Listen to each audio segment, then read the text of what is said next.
ইমাম মালিক রহমতুল্লাহ আলাইহি জবরদস্ত আল্লাহর ওলি, উনার জামানায় এক মহিলা ইন্তেকাল করেছেন। মহিলা দিনদার ছিলেন, পর্দানশীল ছিলেন, কথাগুলো বুঝবেন, নামাজি ছিলেন। এই মহিলা ইন্তেকাল করবার পরে মহিলার গোসল করাবে, কিন্তু এই বাড়িতে কোনো মহিলা নাই। আরেক মহল্লার থেকে কয়েকজন মহিলা এসেছে, ওই নারীকে গোসল করাবার জন্য এসেছে। গোসল করাবার জন্য যখন তাকে পর্দা করে গোসলখানায় নিয়ে গেল, যেই মহিলা মৃত মহিলাকে গোসল করাবে সে আগে থেকেই তাকে চিনত। গোসল করাতে গিয়ে শরীর থেকে যখন কাপড় সরিয়ে দিয়েছে, লজ্জাস্থান থেকে পুরো বডি থেকে যখন কাপড় সরিয়ে দিয়েছে, যেই মহিলা গোসল করাতে গিয়েছে ওই মহিলা ওই মৃত নারীর রানের উপরে হাত রেখে হঠাৎ বলে ফেলেছে, আজ তোমার গোসল আমি করাচ্ছি। আর তোমাকে না একদিন আমি দেখছিলাম একটা ছেলের সঙ্গে হাত ধরে ঘুরে বেড়াতে, এক ছেলের সঙ্গে তোমাকে একদিন হাত ধরে ঘুরে বেড়াতে দেখেছি। পাবলিক তোমাকে কত ভদ্র মনে করত, কত তুমি পর্দা করে চলতে, মানুষ তোমাকে তাহাজ্জুদ গুজার মনে করত, তোমার স্বামী তোমাকে আমানতদার মনে করত, পাবলিক তোমাকে বড় ভদ্র নারী জানতো। আর তোমাকে আমি আরেক ছেলের সঙ্গে দেখছি।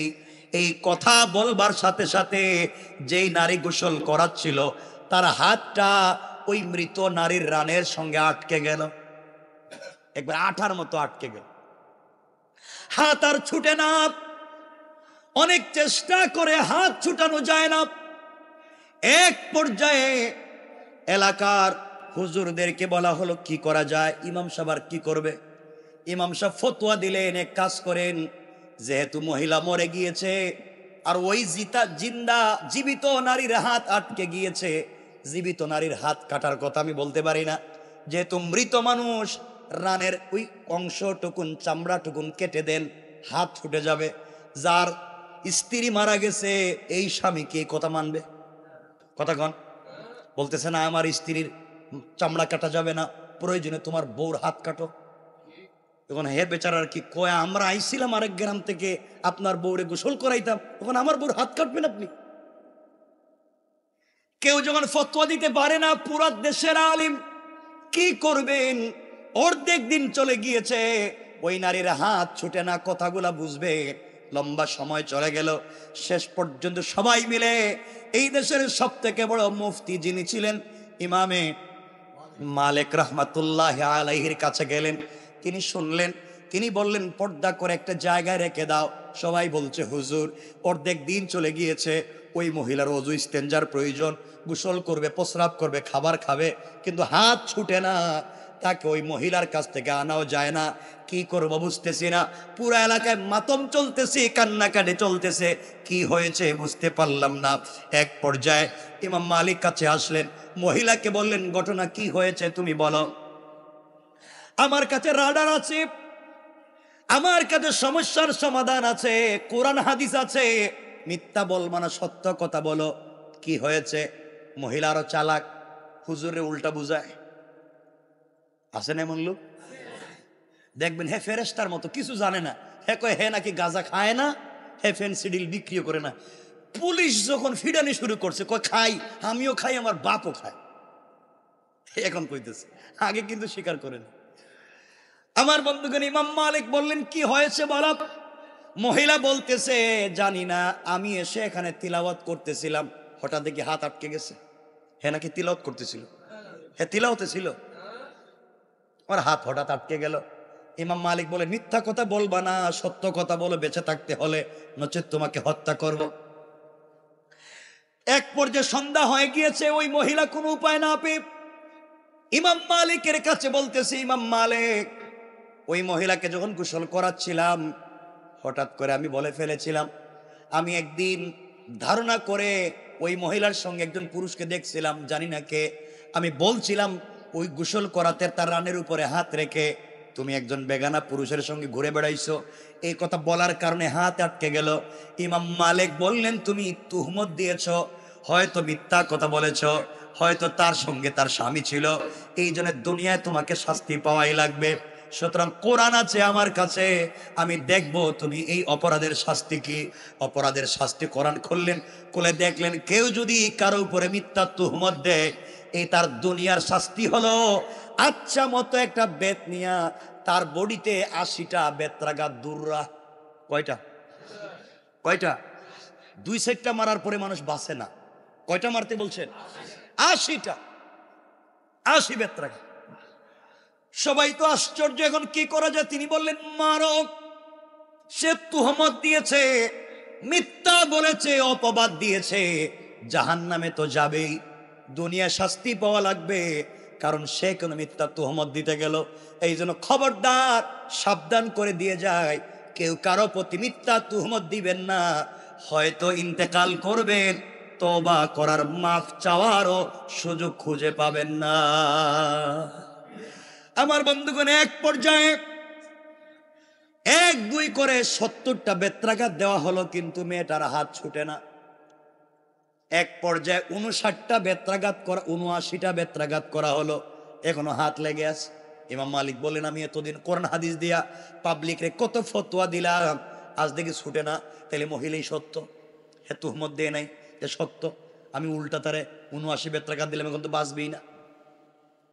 79 বেত্রাঘাত করলাম, মরেই যাবে, বাঁচবেই না, করলাম কি? এক পর্যায়ে তিনি 80 নম্বর বেত্রাঘাত করার জন্য যখন বেত উঠাইয়া 80 নম্বর বেত তার বডিতে মারছেন, হঠাৎ করে ঠাস করে বডি থেকে হাত ছুটে গিয়েছে। আল্লাহু আকবার!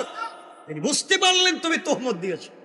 এই জন্য আল্লাহ রাব্বুল ইজ্জত ওয়াল জালাল কোরআনে কারীমের 30 নম্বর পারা 97 নম্বর সূরা, সূরা কদরের 1 থেকে 3 নম্বর আয়াতে আল্লাহ বললেন, ইন্না আনজালনাহু ফি লাইলাতিল কদর ওয়া মা আদরাকা মা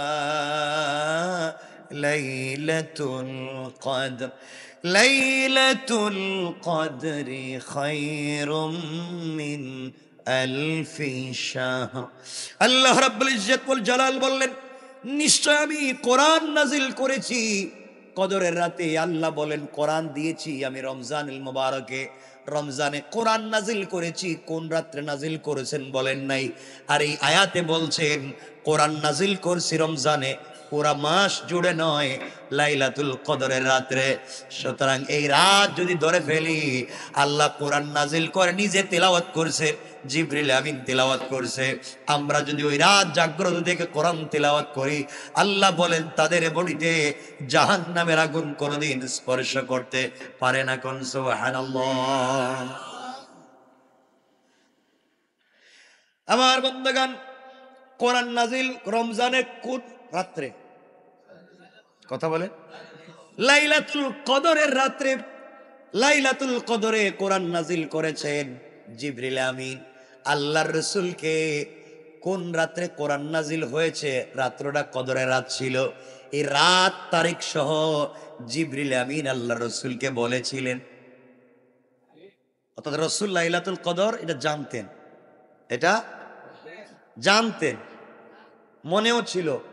খুশির ঠেলায় ঘর থেকে বাইর হইছিলেন, মসজিদে নববীতে গিয়া সাহাবায়ে কেরামরে বলবেন, শোনো, আমি কিন্তু একটা খবর জানি, এক রাত্রে ইবাদত করলে 83 বছরের সওয়াব। ঘর থেকে বাইর হইছেন, এসে দেখেন সাহাবায়ে কেরাম ঝগড়া করতে, মানে তর্কে লিপ্ত, তাকদীর নিয়ে তর্ক করতেছেন, বিভিন্ন কাজ নিয়ে। রাসূল রাগান্বিত হয়ে গেলেন, তার চেহারা রক্তিম বর্ণের হয়ে গেল, লাল হয়ে গেল। তিনি যে আসছিলেন লাইলাতুল কদরের তারিখ জানাইতে, এটা ভুলে গেছে। বলে দিছেন কে? আসতে বলবেন না, জোরে বলেন। আল্লাহ রসুলকে লাইলাতুল কদরের রাত জানাইয়া দিয়া চিন্তা করলেন, আল্লাহর তো একটাই লোক, গোলাম যেন তার কদমে একটা রাত্রে বেশি সেজদা দেয়, একটা দিন বেশি দোয়া করে, একটা বেশি কান্নাকাটি করে, তার ভাল লাগে। সুবহানাল্লাহ বললেন না? কারণ দেখবেন মা বাপ মিলে বাচ্চারে কান্না করায়, মাঝে মাঝে দুজন দুষ্টামি করে বাচ্চারে কান্না করায়। বাচ্চা একবার মায়ের কাছে ধাক্কা মারি দেয়, বাপ একবার মায়ের দিকে দেয়, মা একবার বাপের দিকে দেয়, কয় আমি তোমার কিছু না। মা কয় আমি তোমার কিছু না। বাচ্চা একবার মায়ের কাছে যায়, কয় আমি তোমার কিছু না বাপ। বাপের কাছে যাক, আমি তোমার কিছু না, ছোট বাচ্চা। একবার যাইতে আর যাইতে, আসতে আর যাইতে, মধ্যখানে হাউমাউ করে কান্না শুরু করে দেয়। যখন কান্না শুরু করে দেয় তখন বাপ মা দুজন জড়াইয়া কপালে চুম্বন করে। ঠিক কিনা? ঠিক কিনা? তো আল্লাহ বুঝাতে চাইলেন, যা বান্দা, আমি তুই এক রাত্রে, আমার ভাল লাগতেছে না, যা। রাসূলে পাকের দিল থেকে লাইলাতুল কদরের এই তারিখ ভুলাইয়া দিলেন, আর আল্লাহ আরো 4 রাত্রর ইবাদতকে কবুল করে নিলেন। পড়েন সুবহানাল্লাহ। আরো 4-5টা রাত, 21, 23, 25, 27, 29, কয়টা হয়েছে? আগে ছিল 1 রাত, এখন হয়েছে কয় রাত? 5 রাত। আলহামদুলিল্লাহ বলেন। তাহলে আল্লাহ 5 রাত আমাদেরকে বলেন, যা, আমি তোর কি লাগি, যা, আমি তোর কি লাগি, যা। 21 রাত্রে আল্লাহ বলছেন, আমি তোর কি লাগি, কান্নাকাটি করছস, যা, আমি তোর কি হই, সারা বছর ঘোরাঘুরি করে এখন এসে কাঁদতেছ, যাও, আমি তোমার কিছু না। 23 রাত্রে আবার কান্দে, আল্লাহ আমি না তোমার গোলাম, যা, কিছু না। এখন এসে আমার আমি নাকি তোমার অমুক, আমি তমুক, সারা বছর কইছিলা, যাও। 25 তারিখে আবার কান্দে, আল্লাহ আমি না তোমার গোলাম, তুমি না আমার বানাইছো, যাও। খালি গোলাম গোলাম করো, পুরো 11 মাস কইছিলা। 27 তারিখ আবার কান্দে, আল্লাহ আমি না তোমার গোলাম ছিলাম, আল্লাহ কই যাও গোলাম। 29 তারিখে আবার কান্দে, আল্লাহ কই দেখো 4-5 দিন হয়ে গেছে শুধু কান্দে, আর কান্দিস না, এবার আমার কলিজার ভিতরে আয়, আয় আমার কাছে আয়, আমি তোকে মাফ করে দিলাম। আল্লাহু আকবার। রব তো তার নাম। কেন বুঝেন না আপনারা, কেন বুঝেন না? আল্লাহ আমাদেরকে কবুল করে, বলেন আমিন। রাসূল সাল্লাল্লাহু আলাইহি ওয়াসাল্লামকে আল্লাহ তারিখ জানাইয়া দিয়েছিলেন। হাদিসে এসে আছে, আবু হুরায়রার বর্ণনায়, যে রাসূল এটা ভুলে গেছেন। আল্লাহ রাব্বুল ইজ্জত ওয়াল জালালের পয়গম্বর, বুখারীর হাদিস, নবীজি বললেন, তাহাররাউ লাইলাতাল কদরি ফিল উইত্রে মিনাল আশরিল আওয়াখিরে মিন রমাদান। তোমরা রমজানের শেষ 10 দিনের বেজুর রাত্রগুলাতে শবে কদর তালাশ করো, কারণ তোমরা পেয়ে যাবে। কারণ লাইলাতুল কদর এই 5 রাত্র ছাড়া কোনো রাত্রে যায় না। আমরা যাই করি না কেন, আমাদেরকে যদি প্রাইম মিনিস্টার বলতো এই 5 রাত্রে প্রত্যেককে 5 লাখ করে দিব, 5 রাত কি 5 বছর জাগ্রত থাকুন, কথা কন নাকি? 5 বছর থাকুন, দেন 5 লাখ। আর আল্লাহ বলেন আমি জান্নাত দিয়ে দিতেছি, এরপরে আমরা থাকতে পারি না। আল্লাহ আমাদের কবুল করুক। তারিখ বলিয়ে দেওয়ার হেকমত কি বলেন? আল্লাহর হেকমতটা কি তারিখ বলিয়ে দেওয়ার? যে 1 রাত্রের বদলা যেন 5 রাত্রে ইবাদত করে। একটা রাত্র তো যদি লাগিয়ে যায়, ওই যে রাস্তাঘাটে দেখছেন না, কুপন বিক্রি করে, যদি লাগিয়ে যায়, এটা লাগেই না, এরা হেরাই খায় ফেলে। এরা যদি লেগে যায় কুপন দেয়। আর আল্লাহ বলতেছেন 5 রাত্রে দিলাম, যদি লেগে যায় না, যদি লেগে যায় না, লেগে যাবি। আল্লাহু আকবার বলেন, লেগে যাবি। আল্লাহু আকবার। আল্লাহ কবুল করুক, পড়ে না আমিন। তাহলে আমাদের সময় কমে গেছে, শেষই হয়ে গেছে। আল্লাহ রাব্বুল ইজ্জত ওয়াল জালাল বললেন, আল্লাহ রাসূল সাল্লাল্লাহু আলাইহি ওয়াসাল্লামকে আল্লাহ জানিয়ে দিলেন, লাইলাতুল কদরে ফেরেশতাদেরকে আসমান থেকে আল্লাহ পাঠাইয়া দেন। কাউকে রুকুতে সে যদি পায়, কাউকে সিজদায় পায়, কাউকে দুয়ারত পায়, কাউকে কোরআন তিলাওয়াতের অবস্থায় পায়।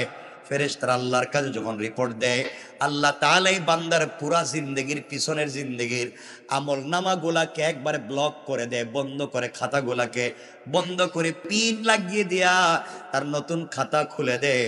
আর বলে, আমার বান্দার আমল নামায় আজকের পর থেকে কোনো গুনাহ ছিল না। আল্লাহু আকবার। আর কি চানো আমার মুসলমান বন্ধুগণ, আল্লাহ রাসূল সাল্লাল্লাহু আলাইহি ওয়াসাল্লাম, আনাসের বর্ণনায় রাসূল সাল্লাল্লাহু আলাইহি ওয়াসাল্লাম বলছেন, বাইহাকির riwayat, ইযা কানা লাইলাতুল কদরি নাযালা জিবরাইলু ফি কাবকাবাতিন মিনাল মালাইকা ইউসাল্লুনা আলা কুল্লি কাইমিন আও কাঈদিন ইয়াযকুরুল্লাহ আযজা ওয়া জাল্লা। শবে কদর যখন হয়, জিবরিল আমিন একটা বিশাল জামাত নিয়ে দুনিয়া অবতরণ করেন। আল্লাহ পাকের ইবাদতে দাঁড়িয়ে থাকা, বসে থাকা বান্দাদের জন্যে, যারা ইবাদতে, যেমন আমরা গতকালকে রাত্রে কিয়ামুল লাইলে দাঁড়িয়েছিলাম, দোয়ার ভিতরে ছিলাম, লাইলাতুল কদর যদি যায়, জিবরিল আমিনকে আল্লাহ বলেছেন পৃথিবীতে আসবে, যাদেরকে দোয়ারত পাইবে, সেজদারত পাইবে, রুকুরত পাইবে, জিবরাইল সকল ফেরেশতাদেরকে নিয়ে তাদের জন্য আল্লাহর দরবারে দোয়া করবেন। আর আল্লাহ বলেন দোয়া করতে দেরি, জিবরাইলের দোয়া কবুল করে আমার গোলামদেরকে মাফ করতে দেরি করি না। আরেক হাদিসে রাসূল বলছেন, মান কামা লাইলাতুল কদরি ঈমানাও ওয়া ইহতিসাবা গুফিরা লাহু মা তাকাদ্দামা মিন যামবি। আল্লাহ রাসূল বলেন, যে ব্যক্তি ঈমানের সাথে সওয়াবের নিয়তে সবে কদরের রাত্র জাগ্রত থেকে ইবাদত করলো, তার পিছনের সমস্ত গুনাহগুলোকে আল্লাহ তাআলা এক মুহূর্তে ক্ষমা করে দেয়। কি ফ্যাসিলিটিস পাচ্ছেন! ইবনে মাজার হাদিসে আয়েশা সিদ্দিকা বলেন, আল্লাহর রাসূল বলছেন, না রাআইতা ইন আলিমতু আইয়া লাইলাতিন লাইলাতুল কদরি মাযা কুলু ফিহা ক্বালা কওলি আল্লাহুম্মা ইন্নাকা আফুউন কারীম, অথবা আল্লাহুম্মা ইন্নাকা আফুউন তুহিব্বুল আফওয়া ফাফু আন্নি ইয়া কারীম ফাফু আন্না ইয়া কারীম। আয়েশা সিদ্দিকা বলেন, ইয়া রাসূলুল্লাহ, আমি যদি বুঝতে পারি আজকের রাত্র লাইলাতুল কদর আমি কি দোয়া পড়ব, নবীজি বললেন তুমি দোয়া করো, আল্লাহুম্মা ইন্নাকা আফুউন তুহিব্বুল আফওয়া ফাফু আন্না ইয়া কারীম ফাফু আন্নি ইয়া কারীম। এই দোয়া করতে থাকো, তোমার আমলনামায় কোনো গুনাহ লেখা থাকবে না।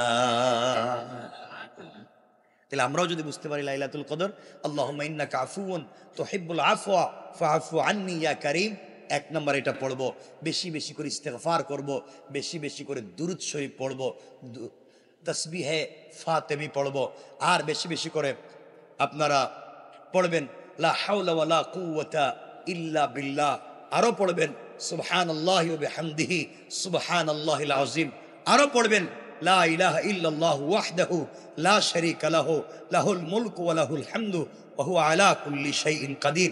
এতক্ষণ যা বললাম এগুলা যদি আপনি পড়তে থাকেন, রাসূল বলেছেন আল্লাহ শুধু তাকে মাফ করবেন তা না, বরং তার ব্লাড রিলেটেড খানদানকে মাফ করে দিবেন। পারবো না ইনশাআল্লাহ? আল্লাহ কবুল করুক, পড়েন আমিন, আরো জোরে বলেন আমিন। আমার বন্ধুগণ, কথাগুলো ভালো করে দিল দিয়ে শোনেন। দুনিয়ার জমিনে আল্লাহ রব্বুল ইজ্জতুল জালাল আমাদেরকে প্রেরণ করেছেন। দুনিয়ার জমিনে আমরা ঠিকমতো আল্লাহ রব্বুল ইজ্জতুল জালালকে চিনতে পারলাম না। এই দুনিয়ার জমিনে আল্লাহ রব্বুল ইজ্জতুল জালালকে ভালো করে ধরতে পারলাম না। আল্লাহ রব্বুল ইজ্জতুল জালাল কেন দিলেন? রমজান দিয়ে, রোজা দিয়ে, রাত তারাবি পড়াইয়া, সারাদিন না খাওয়াইয়া আল্লাহর লাভ কি? কষ্ট দিয়ে আল্লাহর লাভ কি? 1 মিনিটে বলে দেই, কথাগুলো ভালো করে বুঝবেন। কেন আমাদের সঙ্গে এমন আচরণ করতেছেন? আল্লাহ রব্বুল ইজ্জতুল জালালের কাছে একবার মুসা আলাইহিস সালাম বলছেন, আল্লাহ তাআলা নিজের হাতে আদম বানাইলেন এত ভালোবেসে, সন্তানদেরকে তো সুন্দর করে বানাইলেন, জানতে চাই এদেরকে কেন জাহান্নামের আগুন দিয়ে জ্বালাবেন? আপনি বলে দেন। আজকে যেহেতু শেষ জুমাবার, কয়েক মিনিট শুনে ফেলেন, আর জুমা হয়তো আমাদের জিন্দেগিতে একত্রিত হতে নাও পারি। কথাগুলা দিল দিয়ে শুনেন। মুসা আলাইহিস সালাম আল্লাহর কাছে বলছেন, আল্লাহ তাআলা নিজের হাতে আদম বানাইয়া কেন জাহান্নামের আগুন দিয়ে জ্বালাবেন বলেন? আল্লাহ বলেন, মুসারে জবাব দিচ্ছি শোনো। মুসা আলাইহিস সালামকে আল্লাহ বলেন, শোনো মুসা, তুমি ধান চাষ করো। কি চাষ? ধান চাষ করো। মুসা আলাইহিস সালাম কষ্ট করে 1 খণ্ড জমিতে ধান চাষ করলেন। প্রথমে ঘাসগুলা ফেলে দিলেন, জমিতে হাল চাষ করলেন, এরপরে পানি দিলেন। জমি যখন উপযুক্ত হয়ে গেল, এই জমিতে পানি দিলেন। এক পর্যায়ে তিনি ধান চাষ করলেন। আস্তে আস্তে চারাগুলা বড় হতে লাগলো। এক পর্যায়ে মুসা আলাইহিস সালাতু ওয়াস সালাম পরিচর্যা করতে লাগলেন। এলাকাগুলাকে তিনি বাউন্ডারি করলেন, বেড়া দিলেন, যেন কোনো জিনিস ঢুকে তা নষ্ট করতে না পারে। এরপরে যখন ধানের চারাগুলা বড় হয়ে গেল, ধানের চারাগুলা কাটলেন, কেটে আনলেন, এনে তিনি খড়কুটাগুলা পুড়িয়ে দিলেন, আর ধানগুলাকে যত্ন করে গোলায় ভরে ফেলে দিলেন। আল্লাহ রব্বুল ইজ্জতুল জালাল মুসা আলাইহিস সালামকে বলছেন, মুসারে, রুদ্রে পুড়ে বৃষ্টিতে ভিজে এত পরিশ্রম করে ধানের গাছগুলা লাগাইলা, এগুলাকে তুমি কেন আগুন দিয়ে জ্বালাইয়া দিয়েছো জানতে চাই। মুসা আলাইহিস সালাম বলছেন, আল্লাহ তাআলা, ধানের গাছগুলো আমার উদ্দেশ্য ছিল না, উদ্দেশ্য ছিল দান। আল্লাহু আকবার। ধানের গাছ আমার উদ্দেশ্য না, উদ্দেশ্য হচ্ছে ধান। আয় আল্লাহ, যেগুলা রত্ন হয়েছে যত্ন করে গোলায় ভরে দিয়েছি, যেগুলা আবর্জনা হয়ে গিয়েছে আগুন দিয়ে জ্বালিয়ে দিয়েছি। আল্লাহ বলেন, মুসা রে, আমি আল্লাহ তাআলা রমজান দিয়েছি, রমজান দিয়ে বান্দাকে রত্ন বানাতে চাই। যত্ন করে বানাইছি, যত্ন করে সৃষ্টি করেছি। যারা রত্ন হয়ে যাবে রমজানের ইবাদত করে, তাদেরকে জান্নাত দিব।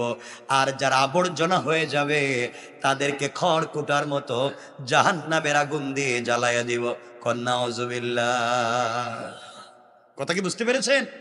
আমার কথা কি বোঝা যায়? এই জন্য এই রমজানে সময় শেষ হয়ে গেল, আমাদের মাহফিল দরকার আছে না নাই? কথা বলেন, আছে না নাই? এই জন্য বেশি বেশি করে মানুষের উপরে তুহমত দিবেন। হ্যাঁ, ইনশাল্লাহ। ইনশাল্লাহ কইতেছেন, ইনশাল্লাহ। বেশি বেশি কি তুহমত দিবেন? গীবত করবেন? এটা তো আমাদের পেশা, আমরা আমাদের কাজ তৈয়া তুহমত নিয়ে ব্যস্ত থাকি। আপনাদেরকে একটা হাদিস শোনায়া দিই, সময় যেহেতু শেষ, আর হয়তো রমজান আমরা কতজন আর বাঁচবো, কে কোন জায়গায় মরে যাই বলতে পারি না। 2-3 মিনিট সময় নিয়ে আপনাদেরকে বলে দেই। আপনি তাহাজ্জুদ পড়তেছেন, আপনি লাইলাতুল কদর পাইছেন, আপনি সব পাইছেন, কিন্তু আপনি তুহমত লাগান, মিথ্যা কথা বলেন, অপবাদ দেন, আপনি মিথ্যা কাজ করেন, তুহমত দেন, আপনি এত বড় নিমক হারাম ধান্দাবাজ বেঈমান, আপনি যত আমল করেন কবুল হবে না, আপনি জাহান্নামে যাবেন। আপনি জাহান্নামে যাবেন 100%। আপনি শুধু জাহান্নামে না, আপনি ইনকাম করে, এই ধান্দাবাজি করে যে পয়সা ইনকাম করে যাদেরকে খাওয়াচ্ছেন, ওদের ব্লাডও হারাম হচ্ছে, তারাও জাহান্নামে যাবে আপনার কারণে। পুরো পরিবারকে জাহান্নামী বানাচ্ছি আমি আর আপনি, শুধু তুহমত দিয়া। তুহমত কত বড় অপবাদ জানেননি? জানা আসেনি? হাদিস ছোট করে দিই। হজরতে ইমাম মালিক রহমতুল্লাহ আলাইহির জিন্দেগি থেকে শোনায় দিই। ইমাম মালিক, তুহমত দিলে কি হয়? তুহমত, আপনি মিথ্যা, আপনি জানেন না, একজনের সম্পর্কে বলে ফেললেন যে আমি দেখছি ওই মেয়েটা এক ছেলেরে নিয়ে ঘুরতেছে, আমি দেখছি এই ছেলে এক মেয়েরে নিয়ে ঘুরতেছে, আমি দেখছি, আমার কাছে সব আছে। হতে পারে মিথ্যা, হতে পারে মিথ্যা। যদি মিথ্যা হয়ে যায়, আপনি বললেন আমি দেখছি, ইন্না লিল্লাহ, আমি দেখলাম বিনোদ বিবির খতিব সাহেব রিক্সা একটা মেরে নিয়ে কি হুড উঠাইয়া কি সুন্দর মতিঝিল দিয়ে যায়, হুজুর করলোটা কি কামটা, এই হুজুরের পিছনে আমরা কি জুম্মা পড়ি। আপনি একটা বলে ফেললেন, হতে পারে যাকে নিয়ে আমি ঘুরতেছি সে আমার মা। বলেন বলেন, সে আমার, হতে পারে আমার বোন, কথা বলেন, হতে পারে আমার মেয়ে, হতে পারে আমার স্ত্রী। আপনি কেন ধারণা করতে গেলেন?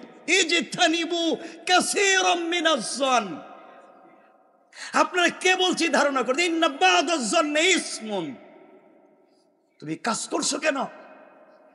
কারণ তোহমত দিলে আপনি 100% জাহান্নামী। আপনি যদি ধরেন আমি একজনের উপরে তুহমত দিলাম, কিন্তু সেই কাজ করেনি, সেই কাজ আমি মিথ্যা বললাম, কিয়ামতের দিন কেউ সুপারিশ করবে না, কেউ করবে না। শোনেন হাদিস, যেহেতু সময় চলেই গেছে, 2-3 মিনিট নিয়ে নেই, কষ্ট হবে না তো? আজকেই তো ইমাম মালিক রহমতুল্লাহ আলাইহি জবরদস্ত আল্লাহর ওলি, উনার জামানায় এক মহিলা ইন্তেকাল করেছেন। মহিলা দিনদার ছিলেন, পর্দানশীল ছিলেন, কথাগুলা বুঝবেন, নামাজি ছিলেন। এই মহিলা ইন্তেকাল করবার পরে মহিলার গোসল করাবে, কিন্তু এই বাড়িতে কোনো মহিলা নাই। আরেক মহল্লার থেকে কয়েকজন মহিলা এসেছে, ওই নারীকে গোসল করাবার জন্য এসেছে। গোসল করাবার জন্য যখন তাকে পর্দা করে গোসলখানায় নিয়ে গেল, যেই মহিলা মৃত মহিলাকে গোসল করাবে সে আগে থেকেই তাকে চিনত। গোসল করাতে গিয়ে শরীর থেকে যখন কাপড় সরিয়ে দিয়েছে, লজ্জাস্থান থেকে পুরো বডি থেকে যখন কাপড় সরিয়ে দিয়েছে, যেই মহিলা গোসল করাতে গিয়েছে ওই মহিলা ওই মৃত নারীর রানের উপরে হাত রেখে হঠাৎ বলে ফেলেছে, আজ তোমার গোসল আমি করাচ্ছি। আর তোমাকে না একদিন আমি দেখছিলাম একটা ছেলের সঙ্গে হাত ধরে ঘুরে বেড়াতে, এক ছেলের সঙ্গে তোমাকে একদিন হাত ধরে ঘুরে বেড়াতে দেখেছি। পাবলিক তোমাকে কত ভদ্র মনে করত, কত তুমি পর্দা করে চলতে, মানুষ তোমাকে তাহাজ্জুদ গুজার মনে করত, তোমার স্বামী তোমাকে আমানতদার মনে করত, পাবলিক তোমাকে বড় ভদ্র নারী জানতো। আর তোমাকে আমি আরেক ছেলের সঙ্গে দেখছি। এই কথা বলবার সাথে সাথে যেই নারী গোসল করাচ্ছিল তার হাতটা ওই মৃত নারীর রানের সঙ্গে আটকে গেল, একবার আঠার মতো আটকে গেল, হাত আর ছুটে না। অনেক চেষ্টা করে হাত ছুটানো যায় না। এক পর্যায়ে এলাকার হুজুরদেরকে বলা হলো কি করা যায়। ইমাম সাহেব আর কি করবে? ইমাম সাহেব ফতোয়া দিলেন, এক কাজ করেন, যেহেতু মহিলা মরে গিয়েছে আর ওই জীবিত নারীর হাত আটকে গিয়েছে, জীবিত নারীর হাত কাটার কথা আমি বলতে পারি না, যেহেতু মৃত মানুষ, রানের ওই অংশটুকুন চামড়াটুকুন কেটে দেন, হাত ছুটে যাবে। যার স্ত্রী মারা গেছে এই স্বামী কি কথা মানবে? কথা কন। বলতেছে না আমার স্ত্রীর চামড়া কাটা যাবে না, প্রয়োজনে তোমার বউর হাত কাটো। এখন হে বেচারার কি কয়, আমরা আইছিলাম আরেক গ্রাম থেকে আপনার বউরে গোসল করাইতাম, তখন আমার বউর হাত কাটবেন আপনি? কেউ যখন ফতোয়া দিতে পারে না, পুরা দেশের আলিম কি করবেন? অর্ধেক দিন চলে গিয়েছে, ওই নারীর হাত ছুটে না, কথাগুলা বুঝবে। লম্বা সময় চলে গেল, শেষ পর্যন্ত সবাই মিলে এই দেশের সব থেকে বড় মুফতি যিনি ছিলেন ইমামে মালিক রহমাতুল্লাহ আলাইহির কাছে গেলেন। তিনি শুনলেন, তিনি বললেন পর্দা করে একটা জায়গায় রেখে দাও। সবাই বলছে হুজুর অর্ধেক দিন চলে গিয়েছে, ওই মহিলার ওযু ইস্তেঞ্জার প্রয়োজন, গোসল করবে, প্রস্রাব করবে, খাবার খাবে, কিন্তু হাত ছুটে না, তাকে ওই মহিলার কাছ থেকে আনাও যায় না। কি করবো বুঝতেছি না, পুরো এলাকায় মাতম চলতেছে, কান্নাকাটি চলতেছে, কি হয়েছে বুঝতে পারলাম না। এক পর্যায়ে ইমাম মালিক কাছে আসলেন, মহিলাকে বললেন ঘটনা কি হয়েছে তুমি বলো। আমার কাছে রাডার আছে, আমার কাছে সমস্যার সমাধান আছে, কোরআন হাদিস আছে, মিথ্যা বলবা না, সত্য কথা বলো, কি হয়েছে। মহিলা আরো চালাক, হুজুরে উল্টা বুঝায়। আছেন এমন লোক? দেখবেন হে ফেরেশতার মতো, কিছু জানে না, হে কয় হে নাকি গাঁজা খায় না, হে ফেনসিডিল বিক্রিও করে না। পুলিশ যখন ফিডানি শুরু করছে, কয় খাই, আমিও খাই, আমার বাপও খায়, এখন কইতেছে, আগে কিন্তু স্বীকার করেন। আমার বন্ধুগণ, ইমাম মালিক বললেন কি হয়েছে বলো। মহিলা বলতেছে জানি না, আমি এসে এখানে তিলাওয়াত করতেছিলাম, হঠাৎ দেখি হাত আটকে গেছে। হে নাকি তিলাওয়াত করতেছিল, হে তিলাওয়াতে ছিল, আমার হাত হঠাৎ আটকে গেল। ইমাম মালিক বলে মিথ্যা কথা বলবা না, সত্য কথা বলো, বেঁচে থাকতে হলে, নচেত তোমাকে হত্যা করব। এক পর্যায়ে সন্ধ্যা হয়ে গিয়েছে, ওই মহিলা কোনো উপায় না পেয়ে ইমাম মালিকের কাছে বলতেছে, ইমাম মালিক, ওই মহিলাকে যখন গোসল করাচ্ছিলাম হঠাৎ করে আমি বলে ফেলেছিলাম, আমি একদিন ধারণা করে ওই মহিলার সঙ্গে একজন পুরুষকে দেখছিলাম, জানি না কে, আমি বলছিলাম ওই গোসল করাতে তার রানের উপরে হাত রেখে তুমি একজন বেগানা পুরুষের সঙ্গে ঘুরে বেড়াইছো, এই কথা বলার কারণে হাত আটকে গেল। ইমাম মালিক বললেন তুমি তুহমত দিয়েছ, হয়তো মিথ্যা কথা বলেছ, হয়তো তার সঙ্গে তার স্বামী ছিল, এই জন্য দুনিয়ায় তোমাকে শাস্তি পাওয়াই লাগবে। সুতরাং কোরআন আছে আমার কাছে, আমি দেখব তুমি এই অপরাধের শাস্তি কি। অপরাধের শাস্তি কোরআন খুললেন, খুলে দেখলেন কেউ যদি কারো উপরে মিথ্যা তুহমত দেয়, এই তার দুনিয়ার শাস্তি হলো আচ্ছা মতো একটা বেত নিয়া তার বডিতে 80টা বেত্রাঘা দুররা। কয়টা? কয়টা? 2 সেটটা মারার পরে মানুষ বাঁচে না। কয়টা মারতে বলছেন? 80টা, 80 বেত্রাঘা। সবাই তো আশ্চর্য, এখন কি করা যায়? তিনি বললেন মারো, সে তুহমত দিয়েছে, মিথ্যা বলেছে, অপবাদ দিয়েছে, জাহান্নামে তো যাবেই, দুনিয়া শাস্তি পাওয়া লাগবে, কারণ সে কোনো মিথ্যা তুহমত দিতে গেল। এই জন্য খবরদার, সাবধান করে দিয়ে যায়, কেউ কারো প্রতি মিথ্যা তুহমত দিবেন না, হয়তো ইন্তেকাল করবেন, তওবা করার, মাফ চাওয়ারও সুযোগ খুঁজে পাবেন না। আমার বন্ধুগণ, এক পর্যায়ে 1-2 করে 70টা বেত্রাঘাত দেওয়া হলো, কিন্তু মেয়েটার হাত ছুটে না। এক পর্যায়ে 59টা বেত্রাঘাত করা, 79টা বেত্রাঘাত করা হলো, এখনো হাত লেগে আছে। ইমাম মালিক বলেন, আমি এতদিন কোরআন হাদিস দিয়া পাবলিক রে কত ফতোয়া দিলাম, আজ দেখি ছুটে না, তাহলে মহিলাই সত্য, হে তুহমত দেয় নাই, এ সত্য। আমি উল্টা তারে 79 বেত্রাঘাত দিলাম, এখন তো বাঁচবেই না। 79 বেত্রাঘাত করলাম, মরেই যাবে, বাঁচবেই না, করলাম কি? এক পর্যায়ে তিনি 80 নম্বর বেত্রাঘাত করার জন্য যখন বেত উঠাইয়া 80 নম্বর বেত তার বডিতে মারছেন, হঠাৎ করে ঠাস করে বডি থেকে হাত ছুটে গিয়েছে। আল্লাহু আকবার! তিনি বুঝতে পারলেন তুমি তুহমত দিয়েছো। তাহলে কি বুঝলেন? তুহমতের অপরাধ কি বুঝতে পেরেছেন? শাস্তি। আল্লাহ আমাদেরকে হেফাজত করুক। সবাই দোয়া করবেন, আল্লাহ আমাদের রমজানকে কবুল করুক। আমি আপনাদের কাছে বলি, আমি একটু সফরে যাব।